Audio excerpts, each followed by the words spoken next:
Me oleme jõudnud Tartusse ja saame tuttavaks meie kolmanda võitjaga. Läheme laseme ukse kella ja vaatame, kas ta on üldse kodus. Ja. Tervist, me oleme TV3-st, et tahaks teile külla tulla. Aha, kohe lasen sisse.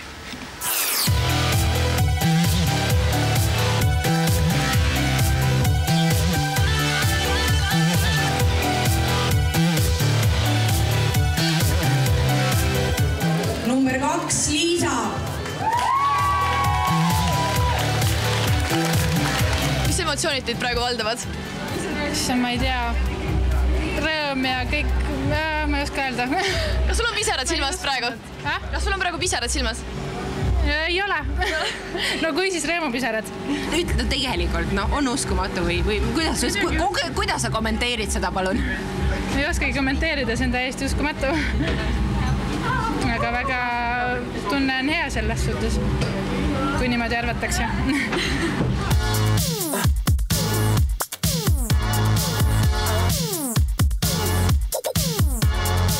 Kas see oli sinu jaoks selline esimene selline pikk modellipäev või kui sa rääkisid, et sa oled kooli missil olnud, oli ka seal juba päris raske?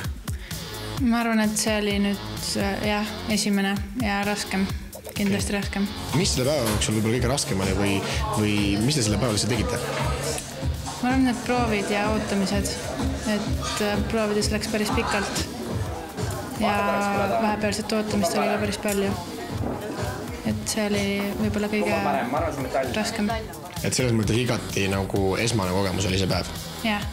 Kui me räägime võistlusest, et sa selle nüüd võitsid, et oli üllatus ka? Ikka oli, jah. Ma ei lootnud üldse seda võitu, et see tuli tõelise üllatusena. Rääkisid vanematele ka enne, et sellest osa võtad enne, kui sinna finaali läksid või ei? Ikka rääkisin, jah. Muidugi. Mis reaktsioon neid valdas, kui sa ütlesid, et nüüd sa lähed ühele modellikonkursile? No alguses kindlasti neile ei meeldinud, aga...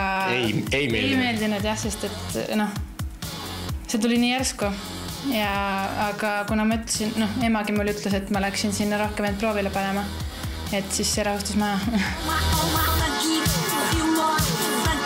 No kuidas teie sellest teada saite, et tuli ta kohe nüüd ütlema, et ema, et ma olen nüüd mõelnud, et ma lähen ühele konkursile või juba ütles, et ema, ma olen ühel konkursil? Jah, ta ütles niimoodi, et ema, ma olen konkursil.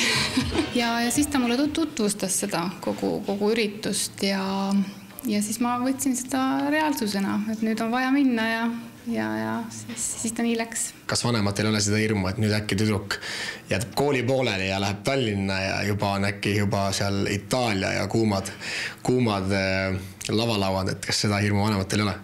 Ma arvan, et ikka on, aga eks ma ikka enne räägin läbi vanematega, et ma ei tee ise selliseid otsuseid kindlasti kohe praegu. Et ennem ikkagi kool asjad tehtud ja siis saab rahulikult tegeleda sellega, millega sa tahad. Jah. Räägi natuke enda sellisest ühest tihedast argipäevast, et millega sa üldse tegeled? Koolis käin, mis võtabki enamus minu ajast, sest et pärast kooli mul on trenn tavaliselt ja siis kulub ülejäänud aeg õppimisele põhimõtteliselt viimasel ajal. Mis trenni sa teed? Tantsimisega tegelen. Räägi mulle oma vabast ajast, et kui sa koolitükid ära teed, trennis ära käid, oled igati tubli olnud, siis millega sa oma vaba aega sisustad?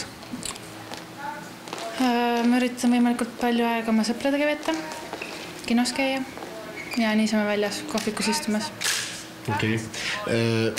Sa praegu oled veel üsna noor ja võib-olla päris täpselt ei tea, mis tulevikus teha. Kas see modelliala võib olla sinu jaoks tuleviku teema? See oleks kindlasti ainus, et jah, võib-olla hobikorras kui siis, aga mitte niimoodi tööna. Aga oled sa mõelnud, mida minna edasi ülikooli õppima ja üldse millega tegeleda? Mul on palju mõtteid, aga midagi kindlat veel ei ole, mis nagu väga huvitaks. Nagu ma näen, on tantsimine sinu elus üsna tähtsal kohal. Nii ta on, jah. Et on olnud seni ja on edaspidi ka, ma arvan.